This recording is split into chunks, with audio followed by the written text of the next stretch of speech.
क्या? पर पंजाबी चली जाऊंगी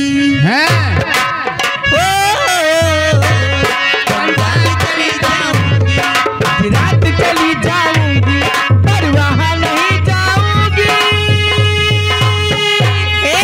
तो कहाँ जाओगी? कहाँ जाएगी? चलती जवानी मेरी नींदियाँ उड़ाएगी, चलती जवानी मेरी नींदियाँ उड़ाएगी।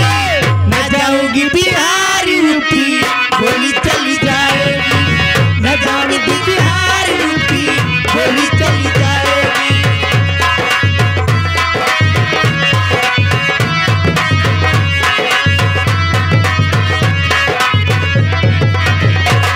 बंगाल चली जाऊंगी,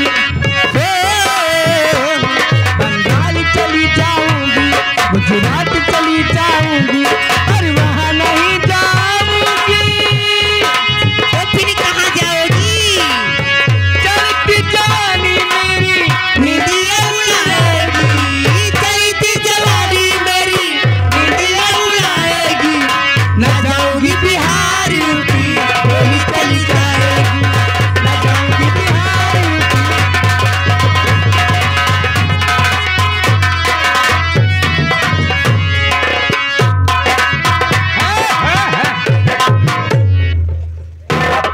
जब से बैठा है तब से तोहरे सब नींद हराम कह दे है। माने जी यहाँ बैठे वो कौनो बात ना जे सोवे चाहत हो सोवे न देवो कटियो पर कोई बात नहीं है, लगे रहो सेवा में। संगीत पर्दे पे लग चुकी है, हम यहाँ से जाएंगे। हमारे जाने के बाद सीन आपके बीच में होगी और उसके तुरंत बाद आप लोग कहानी देखिएगा। चलते चलते भैया बिरादरी बात बा कहन खिचड़ी सुनाए दो। अदहन चाउर दाल मसाला सब अलगे अलगे बा।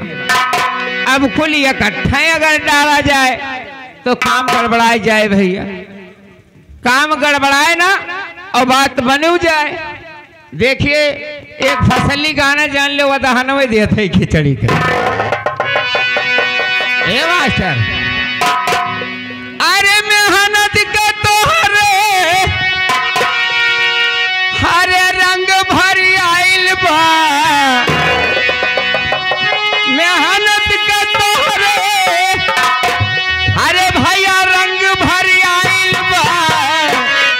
गेहूं यार हरिया के पाल बदराइल बा, गेहूं यार हरिया के पाल बदराइल बा।